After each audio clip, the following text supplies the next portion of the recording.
Welcome back, guys, to Have You Heard from us here at The Social Shepherd. This is the podcast, Everything Social. My name is Joey. I'm Senior Paid Media Director here at The Social Shepherd. And today I am joined by... Lucy, Influencer Director.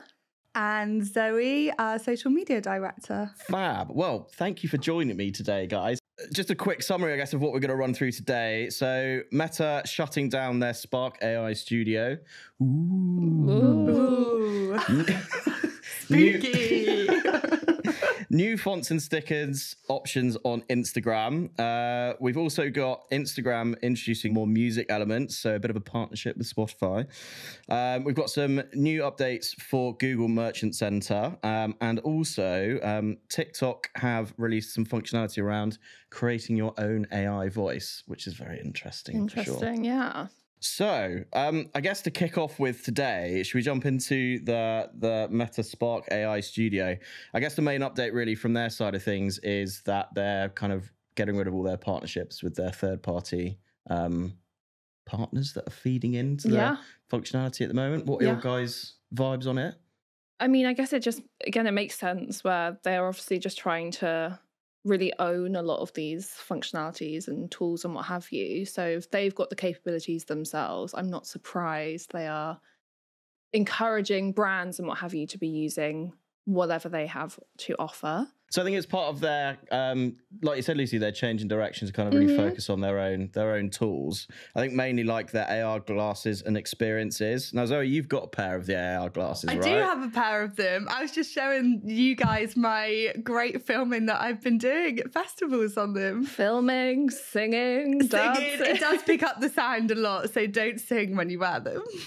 But yeah, I think they're great. But I do think they're going to focus on more of their like innovative products now and their point of difference in the market instead of AI and AR, which a lot of other platforms are focusing on. Yeah, interesting. Because we've done a little bit of work with the AI functionality as well for one of our clients, which has gone down quite well. Yeah. I think it was from very cool ads that we ran for said client. Cool. Moving swiftly on to our second topic for the day.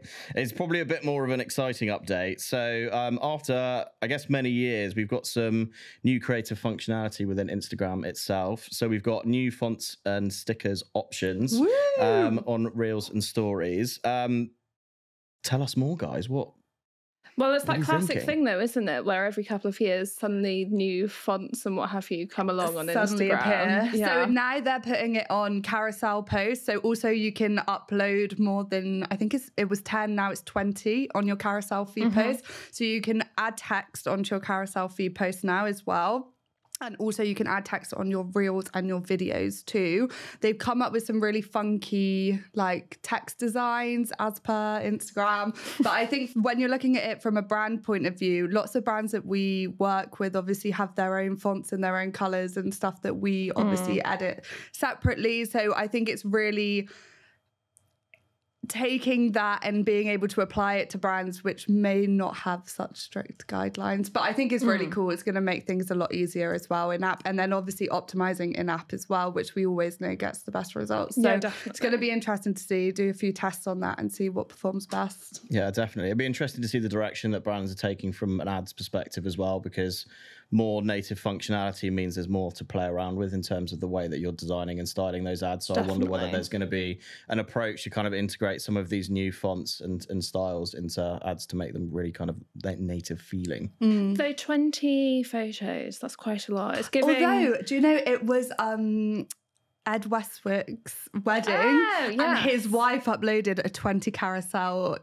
and I thought, that's what I needed. I needed 20 photos of it. Fair enough. I mean, I was going to say it's kind of giving Facebook 2010 like night out, upload my entire digital camera. Your whole album. Yeah. And you could create an album, wouldn't you? Exactly. Of every possible photo from said evening or whatever. So it's kind of, I don't know, it did, when I saw that, I was thinking, hang on a minute, we're kind of going a little bit nostalgic in some sense. Do we feel like it's going to reduce frequency of posting because you can get more in each post now? Potentially. I do think from a personal level, I think I would probably do it. But from a brand level, I don't think brands are going to have 20 photos to upload. Or even from when you're looking at a curation level, to obviously curate 20 carousel images, for example, that's quite a lot. So I think we'll test it and we'll see how it performs, but I wonder if people actually are going to be engaging with it past. Well, that's the thing, because it's kind of like, it's from that engagement perspective. And you think about a 20 frame story, for example, like you have a bit of a drop off after however many frames and stuff. Well, we know what it's like from a video standpoint. Like 3 seconds is what we're aiming for from an engagement perspective, but surely from a carousel, how many flips, how many flips can you get through? It'll be famous last words though. Like we'll be here in a year and be saying there's now a 30 photo carousel option that's been released or something because everyone's loving 20. Or I have no idea. So we'll just see what happens, I guess. Any new bit of tech is exciting in the Instagram world, isn't exactly. it? Well, they're layering in even more on top of that as well, because it's going back to very much MySpace vibes, with Spotify having a direct integration into Instagram. So the new functionality is that you can see what you're listening to live on your Instagram profile. On your notes, isn't it? Yeah. In your DMs, I think, which is very 2024. Well, 2024. again, that just reminds me of my Tumblr days where I would have Marina and the Diamonds playing on my... But I swear, this used to be on Facebook as well. Back in the day, you used to be able to connect because you could log into your Spotify with your Facebook or something, and then it used to tell you what you were listening. It used to automatically post, didn't it, what it was you were listening to. So I feel like it's kind of not very new. It's just kind of bringing it back. Yeah. And I'm sure, I thought this option was already there. But do you have to opt in to have what you're playing appear? So are you choosing to have what you're listening to? It's done via an integration. So as long as you connect up your Spotify to your Instagram, interesting, it will show. And then also you can add it live to your bio in your profile as well, which is a new feature too, which I actually did have a little play with yesterday because I can do it. And because I can do it. Sometimes here, like one person, with like the 4.5 feeds, only one person on the social team has it at the moment. So we're like, what is going on? But yeah, I actually can do this one. And you can select like trending sounds on the platform, which I thought was really interesting to put in your bio. Because I wonder if you're looking at it from a brand point of view and you're choosing a trending sound to put on your bio, is that going to optimize your profile more potentially? Like what we see when we add obviously trending music to videos and posts. So I thought that was quite interesting. So it'll be interesting to see what happens there. We'll get to see in what people's rogue closet music choices are. Exactly. We know what Joey's would be. Well, yeah. We have to listen enough to it in the office.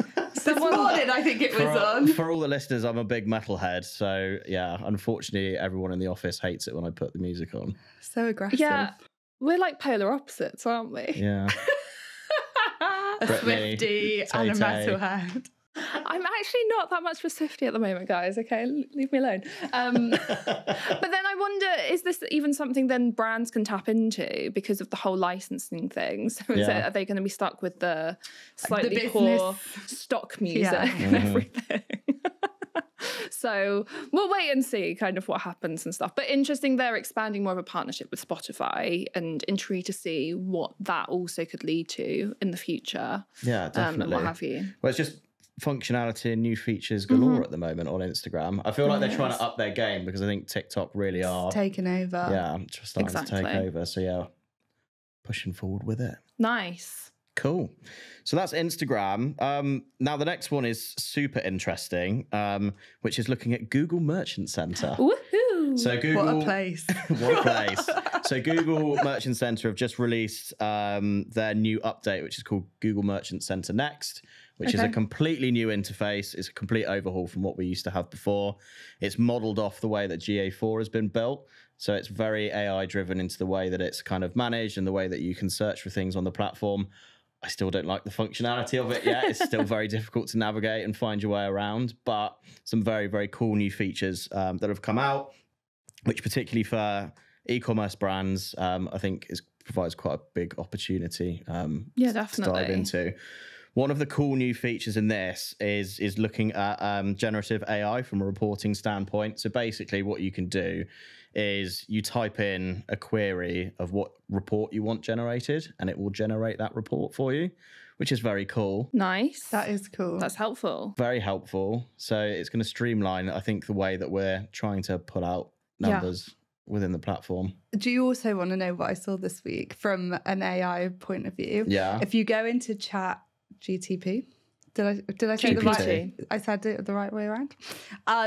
You can go onto a drop down and put in like Canva, and then you can go onto it and say, write me a like report in Canva on X, Y, and Z, or like do me a presentation in Canva on X, Y, and Z, and it literally does it and sends it to you.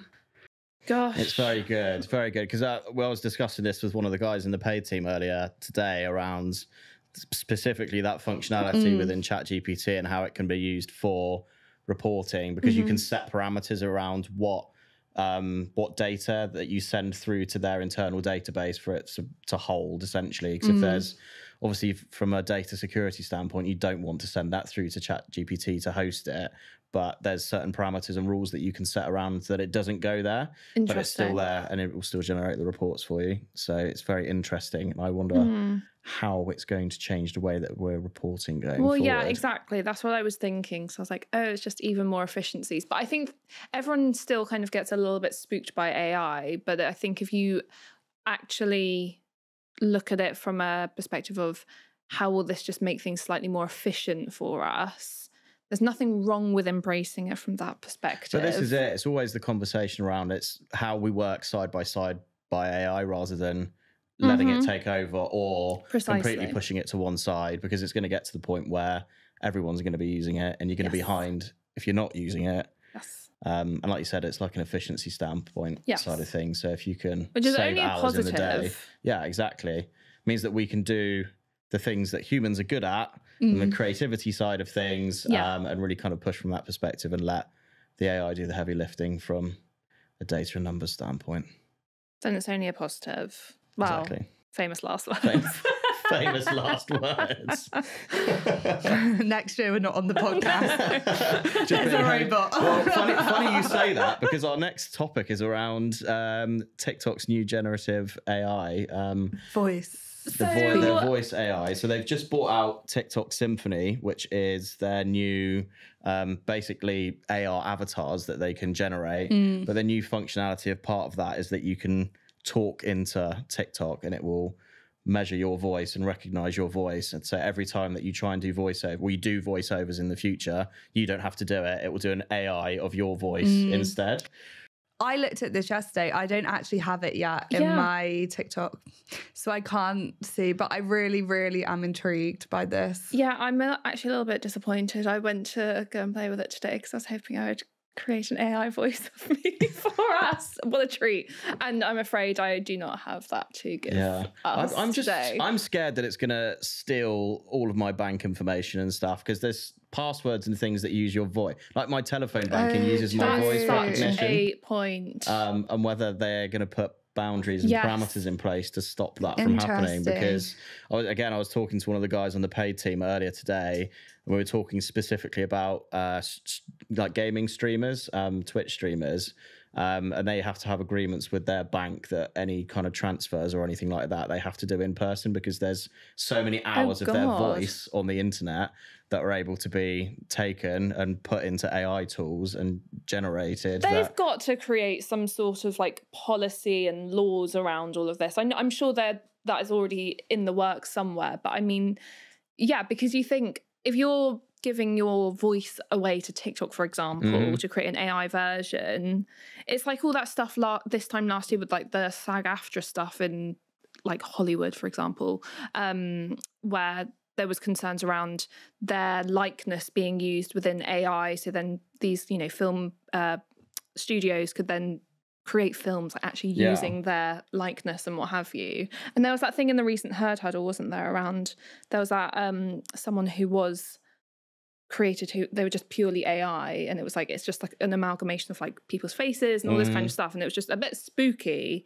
And I think it's just that was TikTok Symphony. That is fine. Fine. So it's like amazing that these things exist. So backtracking on what I was just saying around like the positives of AI, it's positive from an efficiency perspective, but it's that kind of like human rights perspective and what it can access and data protection and what have you. That needs to be super clear ASAP, I would say. Yeah, but bringing the fun back to it. Sorry, guys. We were talking about this yesterday in our social meeting and saying how good it would be, like when you work with like brand ambassadors that you have limited time with, for example. Oh, yeah, for sure. Like you could record something with them, and then obviously you can then use that voice on like posts that you're doing next, so you don't have to keep going back and like pre-recording with them and but stuff. Then it all comes down to like usage rights and everything, so I wouldn't be surprised if then they just that is a possibility. Yeah, that will for be the even more expensive. So this is what I'm saying, like there quite probably urgently need to be really clear kind of laws and policy on how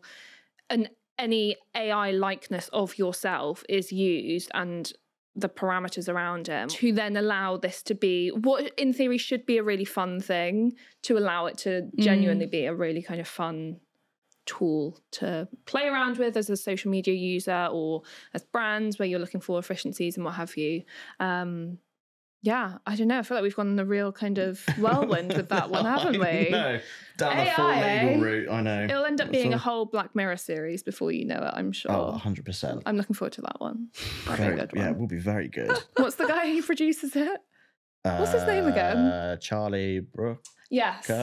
Charlie Brooker. Yeah. Get on with your Hit him AI. up. Go on, Lucy. Do you know what Black Mirror is a reference to? Your screen, isn't it? Yeah, your phone screen, your black phone screen. Oh, I didn't know that. Yeah, it's the I reflection love Black back. Mirror. Should we do a whole podcast about it? We should do a Black Mirror podcast. Love it. Anyway, moving on. Sorry. Moving on swiftly to Q4. What a segue. What a segue. So yeah, we are almost in Q4. And I know we have these discussions every year, and I'm sure every agency does as well, around getting ready for Q4, prepping, how much earlier it gets every year. And we were making a joke that in 10 years' time, will it be February that we're prepping for Q4? But no, not with AI. Not with AI. We can leave it to the last minute. Put it. So putting AI to one side, we are very much moving into kind of pre-peak and peak season. So I think as soon as we start moving into October, that's the real, I think, ramp up and build up time that we're looking for. What are the kind of key points that we need to give or share with our listeners for the things that we need to get ready, the things that we need to start prepping to make sure that we're super prepared for when peak season hits? I mean, I think a lot of it comes down to whatever you're doing now really needs to be focused on like warming that audience up. So where you're about to probably go in, you know, if you're a business and you're going to be pushing product or services and you've got all these offers coming up and what have you, it's not reaching that audience at a point where they're just purely cold and you're just kind of going, here you go, here's this really direct messaging. It's about really kind of warming them and engaging them now. So then that messaging that comes, you know, around October onwards actually resonates with them far better, and they're far more kind of sold into what it is that you have to offer, and why you as a brand and what have you, why they should be buying into you. So really focusing on that. I mean, we can kind of always go on about get prepared sooner rather than later, you know, get your briefs in now if you haven't already and what have you. But ultimately, yeah, you can never be too early with these sorts of things. Yeah, I know, for sure. I think where it is getting earlier and earlier every year, I think we're seeing more and more brands do kind of heavier brand activations kind of around this time of the year, like you said, to prep and warm up that audience so that when October hits, I mean, we can already see from the search trends that, you know, interest is already starting to rise even from now, really, like start of September when the schools are going back. We need to make sure that they are ready to go. Definitely. Is there anything more from like an organic perspective you would say brands need to be doing? I think just purely just looking at previous data, I think that will tell you a lot. I think lots of people try and like, you know, come up with a whole new plan and actually try and stick to what's worked previously, especially in Q4. I don't necessarily think it's the time to be completely innovative in what you're doing. I think you just need to look at past performance really to see performance. Obviously, reactive calendars and those key calendar moments, I would advise any social media agency to have these, but just making sure you're hitting those basically where they're applicable, planning for them ahead of time, looking at the reactive calendar, see what key moments you can tap into. And that's across every country in the world, basically. Obviously, US have different holidays to UK, depending on your brands, depending on where you're marketing. So definitely look at your reactive calendars and content that can go out around that. Again, warming that audience ahead of Christmas. Yeah.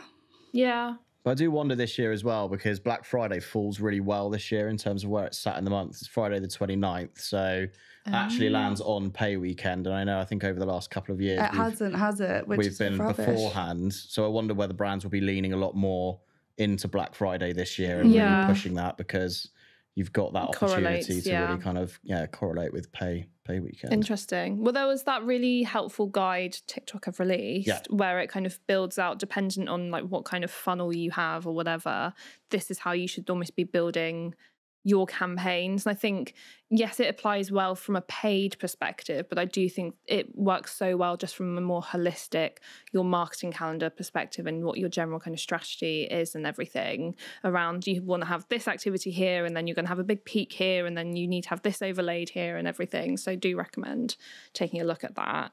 I'm really interested to see how where TikTok in particular has really been pushing TikTok Shop for the last 12 months, how that then works for Q4 and things like Black Friday. I wonder whether we'll see like a big rise in the number of lives and like live shopping across that period.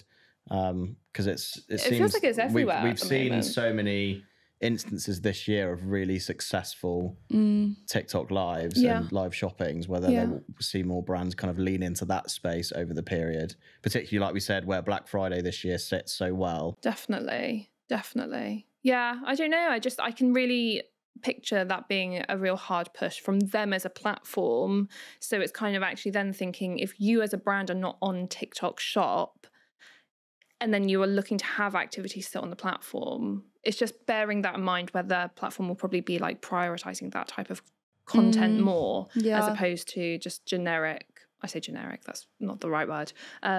Your non-TikTok shop type content and everything on the platform. So it'll be interesting to see. I think we can say plan for Q4, but I think from an organic standpoint, it's so key to stay reactive as well where possible. I think you're going to be drowned in obviously like bottom of funnel marketing methods and obviously looking at product pushes, but actually I think it's the brands that stay authentic and really actually still tap into those reactive moments. That is normally where we get our best performance as well. I think it's really important. You can plan all you want, but normally it's that reactive post you do in 2 minutes that goes out that gets the best results. So I think stay reactive as possible where you can too, and just tap into those relevant cultural moments and that you're seeing across the platform. I think that would probably be my biggest tip from organic. Yeah, I would agree. Like keeping your messaging super relevant to the time as well. So just really understanding like who your target audience is and what their user journey looks like throughout that period and what they're going to be thinking about during that period as well, to be able to really attract them. I was thinking more from like an influencer perspective as well. It is very, very typical for influencers to be slightly inflating their rates during Q4, just because it is such a busy time for them. That's when they get a lot of brand deals and everything. So if you are a brand and you're thinking, oh yeah, we want to be running some activity for Black Friday with influencers, you need to be briefing ASAP on things like that to be able to be kind of more cost efficient with it too, because otherwise people will just massively hike their prices during that period where they are so in demand. So that's just something, I'm sure I mentioned it last year, but I would just say it again, like it's just something to be really mindful mindful of, and even mindful of like what you might even be doing in Q1 2025, where you're starting to brief people during Q4. So just, it's the same old, get prepared as soon as you possibly can. And all the best, everyone. All the best. Cool. Any final thoughts on Q4 before we wrap up? No, I don't think so. No, obviously, just we speak about it all the time. Just make sure your content's SEO optimized. As always, tap into those key moments. I know that cooking and travel are kind of the big moments, especially over Q4. So get that in where you can if it's only relevant to your brand. Don't do it. Suddenly start doing it. You do nothing of the sorts usually. But yeah, keep your content SEO optimized. It's all the basics really, but just make sure that you've looked at past performance as well, and good luck. Nice. Well, thanks everyone for listening. I hope you've enjoyed today's pod. Make sure you like, follow and subscribe, and we'll catch up with you soon. Take care. Bye. Bye.